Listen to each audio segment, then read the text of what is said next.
All right, Mopar people, welcome back to the channel. I'm just Mopar Joe. When it's 110 outside, you get in your engine room and you build engines. We got a 526. Let's get after it. Here's our little Mopar block, in case you missed it before. This was an original Muscle Motors build, and somebody's clearance a little there on the block. It had a lot of issues. So I've been over that in past videos. I'll try to put a link to it somewhere. But this has been freshly machined by Rick Seaman, and we are ready to go back together. So I'll get her flipped over. I do have the cam bearings installed. I did that before I did my final cleanup of the block so that I could get the block into the engine room, clean the room out, all that, and we can finally go to building it. I want to get it flipped over and get the main caps pulled off. Rick has checked all of our main bores, and I want to say they were maybe on the tight side. I can't honestly remember. The main bearings looked pretty funky. We had to do a little bit of clearancing here for our Jesel. That'll be coming up also, but right now I need to get it flipped over. We're going to check main bearing clearance and rod bearing clearance. I did clean up the rods last time and oiled our pins. I may can re-oil them because they've been sitting here a few weeks, but otherwise they're ready to stick bearings in and measure. Also, shout out to Goodson. There's my new air conditioner. Shout out to Goodson for sending us this little holder for our micrometer. That's so much nicer than trying to hold the thing and set up your gauge. So I look forward to using it today as well. Let me get it set aside. I went ahead and got our rod bearings out. If you want to check that number. So 743HXN. So we bought that anticipating that we might need a little more clearance. There's our old bearings I wanted to show you again. They all looked pretty nice, minus a little bit of trash. CB 743HN. So the exact same bearing, but that will have more clearance. I also have another set of just HNs, 743 HNs, if we need to swap and go half and half. We won't know until we try here shortly. I got my mic and my mic stand, loving it. Checked our rods, they were 21999, 21998, 21996. So the 2200 rod, that makes sense. Big block Chevy style, which will gain us more clearance in the block. Everybody knows that business. The mains were 2749 with a 6. So within spec, my old book over there says 749 to 750. So we're on the money, and it all checked out. I will now set up my dial bore gauge and get a pair of these into a rod, and we'll see what we got. We're set up on our rod journal. They're all within 100th, 100th. They were all within 2 10,000ths of each other, so I think that's close enough. Here's my little gauge. Right on 0. We like it. I've got one rod bolted up now with lube. There it is. And I've checked it, but I'm going to check it on camera. Going 90 across from the parting lines. I'm gonna lay that in there gently. Just like that. And this is with our X bearings in. We are barely over 3, if you can see that. I'd like to be a little tighter than that. So we're gonna swap out a shell and see what happens. Here's a 743 HN instead of a HXN. And I believe I only have one in this box. So whatever it is, let's look. That's our lower, meaning, let's see there. Lower will go in the cap, because that's your lower end of the engine. So let me pop this off. I got my rod vise set up outside and re-torque with the new bearing in. Here I am back. This is our lower 6-25 HXN. Hopefully you can see that. He's out, and the standard HN is in. on the lower side, so you can still see our reveal here's the same. Get you a little bit over here to clear your crank. And now we try again.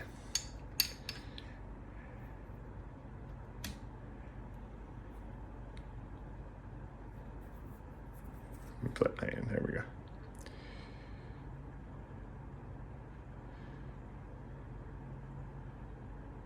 There's 3.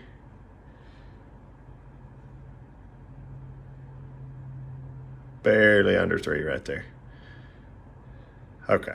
It won't matter in my situation, I don't think, while I'm checking the main bearing clearance, because my dial indicator is so short. I need one of the 3-foot long Sunning ones that cost thousands of dollars. But I don't have that right now, so never apologize for what you don't have. Just use what you got. So I'm gonna go ahead and put the number 4 in, start with him, and we'll see what we got there. And then I can work my way up and down. I will do it with the side bolts torqued, an important step. We don't want to miss that. Number 4's in and torqued. And then we torqued our side bolts. Everything's happy. Hopefully no big surprises on our clearance. I can sneak this through. Give us a little push there. I'll try to check both halves of this bearing.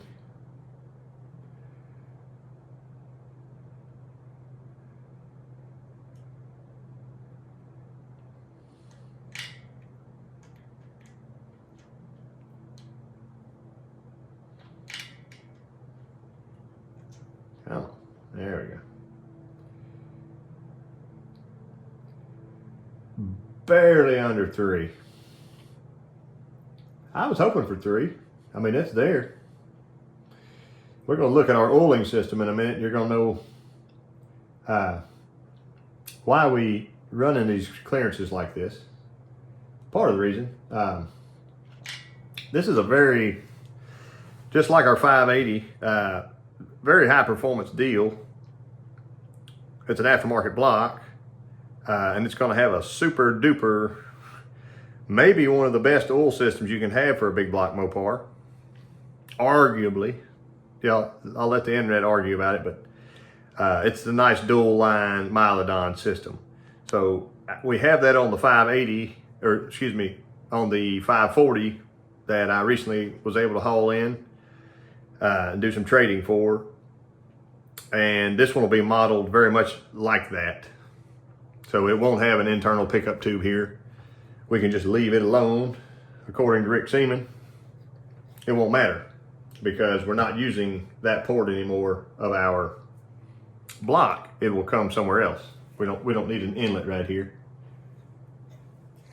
Here pretty recently, Rick was talking about the intermediate shaft bushing and having that little slot right there. I have the part number for the one I just installed in this, and I was going to share it with you. And what I was trying to do was, I've never been told how to orient that slot, but my goal was to have it either back or down so that hopefully it would hold more oil. But I'm certain whenever it's spinning, oil's going to get there. There's a lot of windage going on in an engine. This engine in particular is going to have a lot of oil capacity and flow. So I have zero worry about that. Here's that part number if you'd like it. A DUR-AD-584. That's him. And before I put my camshaft in, I wanted to show you our intermediate shaft number once again. 21523, that's a milodon. There you go. For use of milodon, 21815 oil pumps and systems. This is a stock link shaft made by a Source. And you can see that bit of difference right there. I've had somebody actually email me and ask me, what is the difference? And I was able to get out and measure it. But that little bit of extra difference matters. So when you got a big oil pump on here and it's pumping a lot of fluid, that extra little 1/4 inch or 1/8 inch, whatever is added, does make a difference. So that is the correct one for our system. I'm going to pop it out and be sure it spins freely and everything's happy in the bushing. I mentioned just a few minutes ago, we have an oil system here. So this is the big dog, one piece with a stock location filter, dual line oil pump, the swivel pickup assembly, and our pan, which here's our directions. They give you a couple pages of directions that are passive aggressive at you. But overall, it lays it out pretty nicely, I think.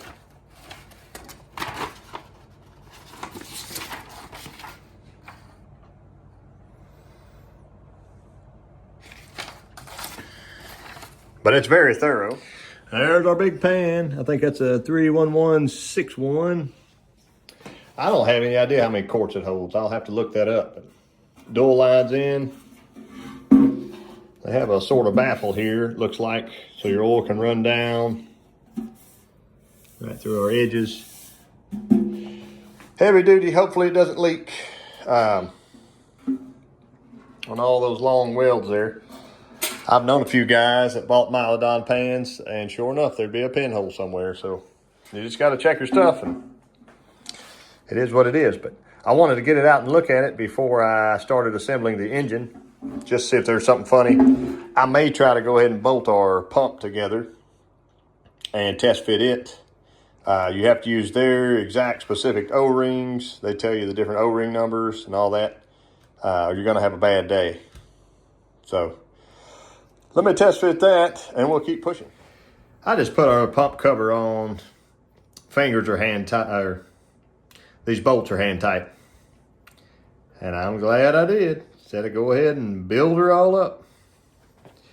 Hits the block right there. A lot of people know this already. I've never put one of these on this particular block before. And sure enough, it hit. So either our pump needs to be clearanced or our block needs to be clearanced right there. And then our nipple that hangs down here.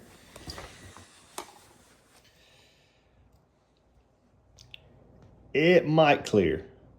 So my first step will be clearance, and then let's slide her back down and see what happens. There's our pretty little clearance spot. I rolled her out, taped it up, ground it out. Kudos to Goodson for my new carbide bits.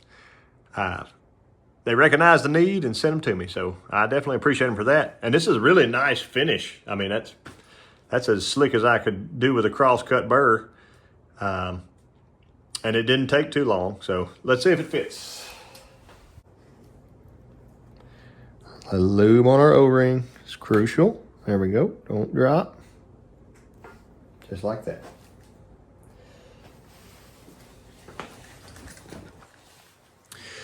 We have made it.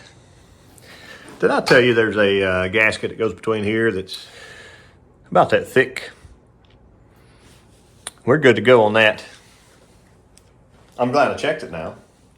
I will stick a few bolts in and see how our pump turns. It turns freely right now, but the rule is as you tighten, you want to keep twisting to see if it somehow binds it. They warn you of that in the directions, and if it does start binding, then you need to possibly oversize those holes. I'm hoping we don't have to do that, but now's the time to figure it out. Our pump is torqued down, and here's our actual drive shaft. Check this out. And we spin backwards, go back in time to get yourself a big block. That spins like new money. And you can hear, yes, it's dry right now, but I had to feel and had to know. So I feel good about that. I'll pop a pump back off. I didn't seal it or anything. And they say get some heavy fluid in it that can help it prime for the first time, that sort of thing. So that section is done. We can move on finally. The walls are closing in with parts. I got the rings gapped. 28 on our top and 24 on the bottom. So we'll be able to spray a little nitrous if we want to. Anyway, I'm going to put the camshaft in. It is the Cam Motion. It's a billet core solid roller. I need to get it lubed up, but I just washed it out and blew out our oil holes here and there, which might not actually matter in this situation because these have Indy 440-1 heads and they oil through lines in the rear of the block, but we still want that to be cleaned out so there's no trash. I'm gonna lube up our bearings. Cam goes in first, then we'll go crank.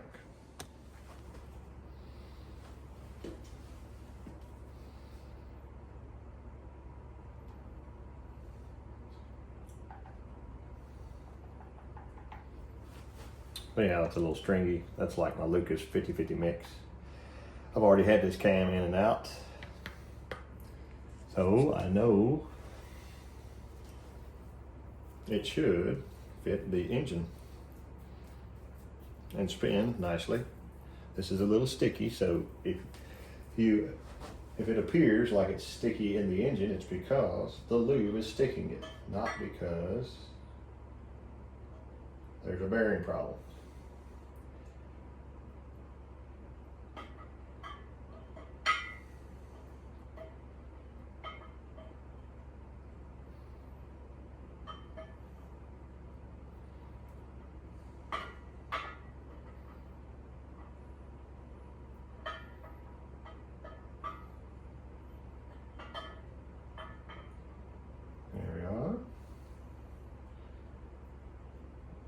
Rotate, sure everything's nice and wet, and there it is. It'll float in and out. It might. I might have to put a gear on it. Look at that.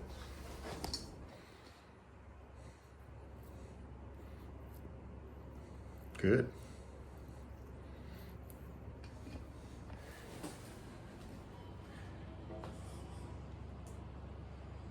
Oh no, my fingers are bent too much. There we go. Now I need to do the tuck. They say lift just barely and tuck her down. I actually like to use my long pair of needle nose pliers.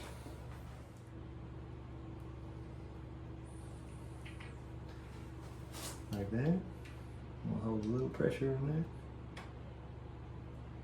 Push her. Okay. Now, we can leave that alone. And I'll get the retainer in just a minute.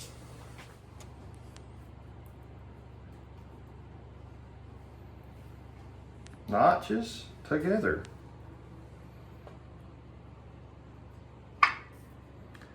And it may be fun to get started. There we go. I just like to get those started a little so they'll have a nice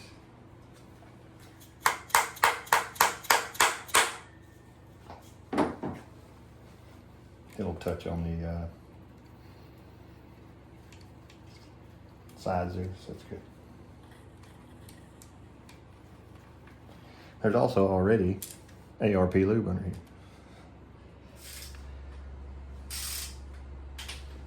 See that?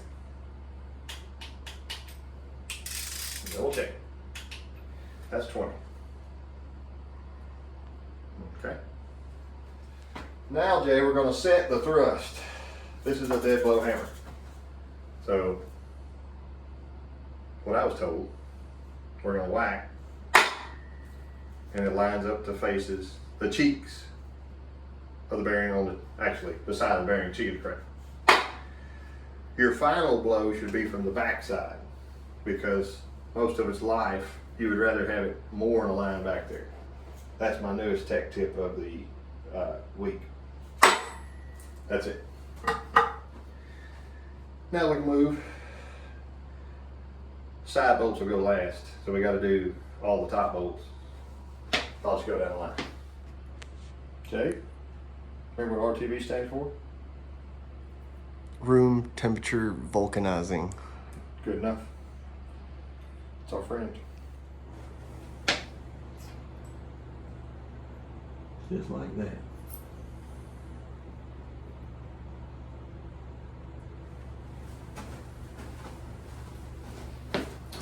Well, we'll just get on in there and show them what I'm doing. Yeah, I can start me something like that. Then I can make it as thick or thin as I want. All right, now I'm gonna put me a nice dab like that. I have some inside the cap. Our seal's lubed on the other side, Jay. You can't see it so much, but it was that white grease they give you. Now, I've got a pair of nice long studs, but I don't have them here. But I got a couple bolts pretty close to this, and they're super duper long. Like this. Just to get it gliding down. And we checked our clearance on the sides beforehand. Oh, time out. Bottom of that.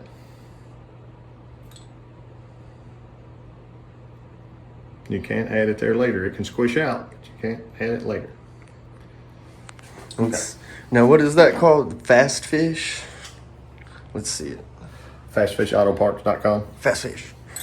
It's Not to be confused with slow fish. right. It's a well-known thing for people who have main problems, rear main seal problems. Fast fish.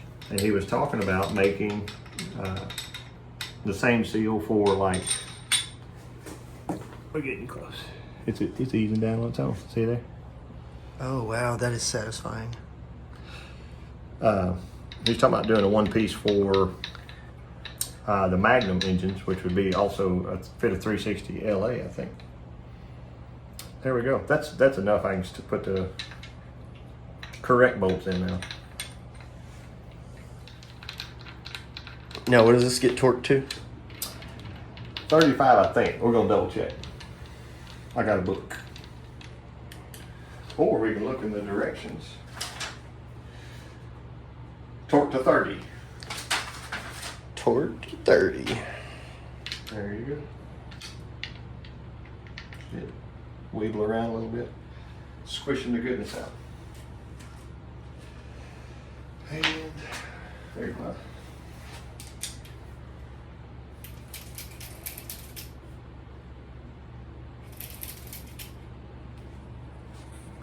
There's our 30.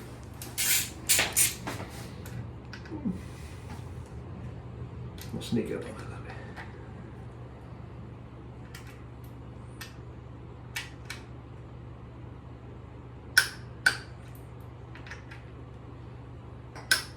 There it is. Now you take the razor blade. Where is that at? Over here. Yeah. And wipe that off. And we're gonna put it in this back crack right here. See that crack? I might have to add a little more, but we didn't waste it. And I will wipe it off and make it pretty in just a minute. Factory cranks, see where this has a hole? Factory cranks have like a cutout right there, and I use it to grab my stuff with, but this is a RPM crank, I think. We investigated that before. Look how pretty it is. Cranks in and nice. It's time to pull the rods and the pistons over and start ringing them, and then we can get those put together. Here we go, Jay, number one. We're lubed. I'll tell you when. So tap around this edge. See how this is, no, what use that is. So do this, tap right there, all the way around. A little bit harder. Yeah, it sounds different. Okay. That looks nice. Now you can use the butt end to whack. And I'll catch it. There you go. Time out. You have it back. Keep on coming.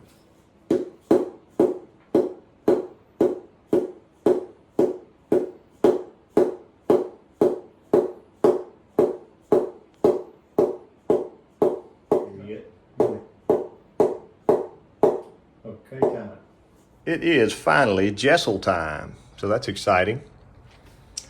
I'm going to get her put on. I found some instructions online, found a few videos online that were pretty helpful, so I'll bring you along for that. It shouldn't take terribly long. And there's other videos out there on this, but I haven't found any for big block Mopar. So if you made it this far and you see me do something wrong, leave it in the comments, because there's always time to change her up a little bit. Step one, let's come to TDC.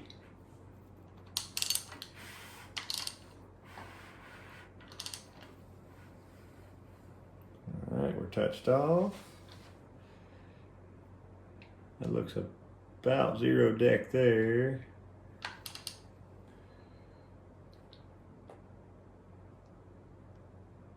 And we've stopped moving. Yeah, I can go past it.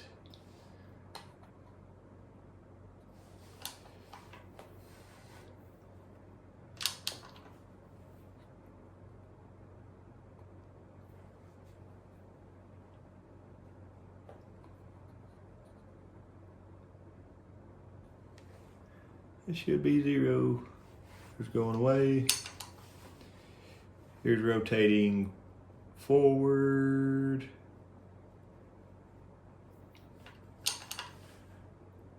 Right there. There you are. And we can, just for funsies, right now, if I zero this on the block,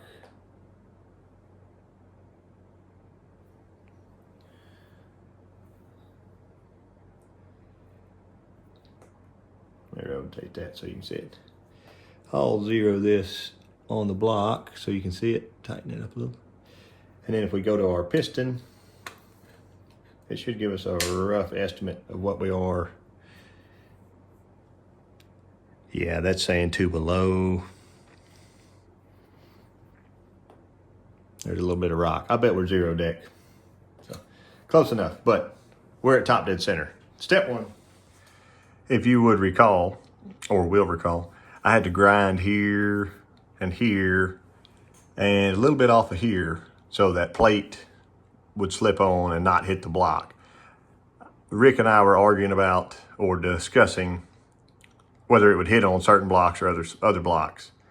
So sometimes he said it even hits around here if you're not careful. Just depends what you got. So I've clearanced this before I built the engine in preparation for today. So my next step is basically put my gasket on how I'd like it and torque the plate on, the front aluminum plate. I'll be back once that's done. Now we got a couple of washers, and one has a larger ID than the other. So the larger ID, obviously the small one, it'll go around your cam like that.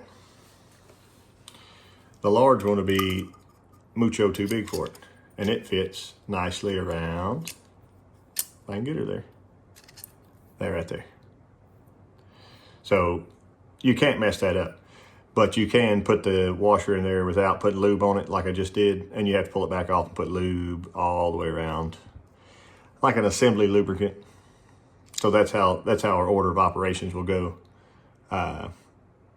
That or black piece, the next one, and a little fine bit of lube between all of them, just so we know they're happy. Then we have our cam, I don't want to call it a sprocket, but there it is. And she'll go on. They send you 2 different sets of bolts, whether they be fine thread or coarse thread. I believe this cam is coarse thread. Yes. So let me get those on, and then we can attempt to torque here in just a second. I went ahead and cleaned off the outer edge of the cam. See, I pulled it out some, and I've lubed my little shim. I wiped that off with brake clean. I'm gonna put a little dab of RTV inside of here just to help prevent any leaks or something from pressing through. We don't need any of that business at any point in life. So let me do that. So this is pretty important. I thought I'd bring it up. Right there is the pin in the cam, whatever you'd like to call that. This is how it has to be oriented to get your timing correct and be able to degree it. See our little line there? And there's our dot at the bottom. Just like that. So that has to be here. They give you other options, But if you do the other options, you're gonna be out of time, basically.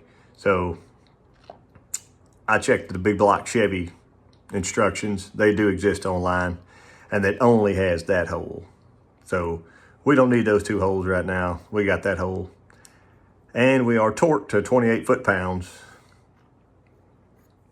They give you 5 of these shims with the big block Mopar. I think you only get 3 with big block Chevrolet. Right now we're setting the camshaft thrust, or some people call it in play, whatever you feel. I've only got 2 in there right now, and I think I'm pretty close. I haven't measured yet, but this seal is kind of like a reverse lip deal. So it points inward. They don't tell you this in the directions. I tried it upside down first, and I put in these 3, and I said, there's no play at all on this. And I got to looking closer at their pictures, and it shows that big red ring of the seal. So kind of like a certain like transmission seal or like a rear seal on a Gen 3 Hemi or something. You got to be careful and get it where it'll go on without tearing. I used this little 2000s feeler gauge and went here and let it go over first, kind of pulled my cam out some, let it kind of lip over that first, and then walked around real gently and nicely. So hopefully, if you went through and tried every one of these, your chances are great of tearing that seal, and they don't tell you that, and it'll cost you money to have to replace that piece. I bet you. So let's check the end plate. I think they want 8 to 12, which you think is a lot, but we're dealing with those brass washers in there now, or shims. So it rides on those opposed to having a button like I'm used to doing. So here we are. Let's check it out. I'll pry if y'all watch. How about that? I'm all the way back.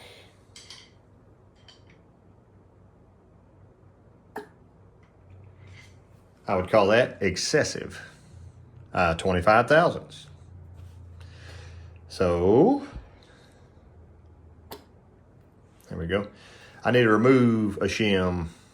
They don't know what thickness of gasket you're using, and as we say, some of these can be 62 and some of them can be 14 or something. So let's try it with a different shim. There's the 2 I had. We were at 25. We need to get a little thinner. There's 10. I believe that's our thick one. 17. So let's stick our 10 back in and do it all over again. And I will do a final check with all the nuts on there, but you know those nylon inserts like to strip out or give up after you tighten them enough times. So I'm kind of saving the last 3 for the end. All the way back.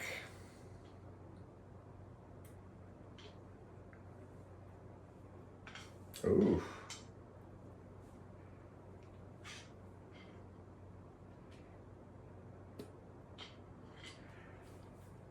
That is only 3.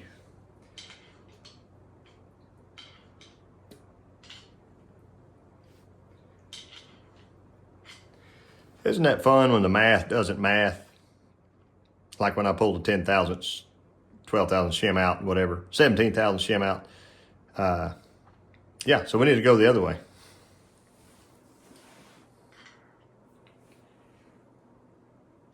All the way back.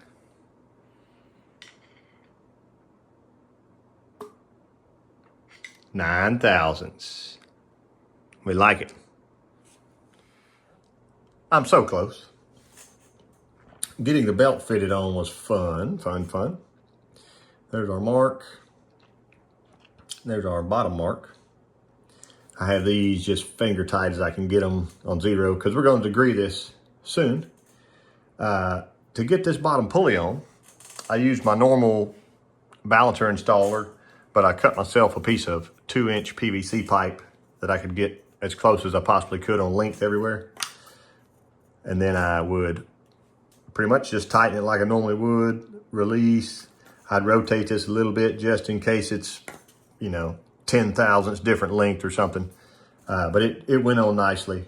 there's anti-seize on the inside, but they want you to put a layer of RTV where it meets the crankshaft, so it won't have a leak. All that looks good. I got a left-hand torque, the final bolt here, 70 foot-pounds. So that should pull us all in like that. And then I can double check to just be sure that my alignment's happy here. I think it's gonna pull the belt out even or more even with the edge of the cog, I guess you'd call it. Anyway, let me do the tighten up on that and we'll get a final look. Now I'm there. So I had realized after I put the bottom one on and the belt on and I had this torqued and I had these torqued, my belt itself was actually hanging this way, just barely. So now I'm more centered on the top pulley. I put the bottom pulley just a little bit deeper. So I still have space there. I think we've had enough engine fun for this video. Next time we'll come back and degree the cam, put our oil system on, top end on, and have this thing buttoned up. Thank y'all for watching, and I will catch you next time.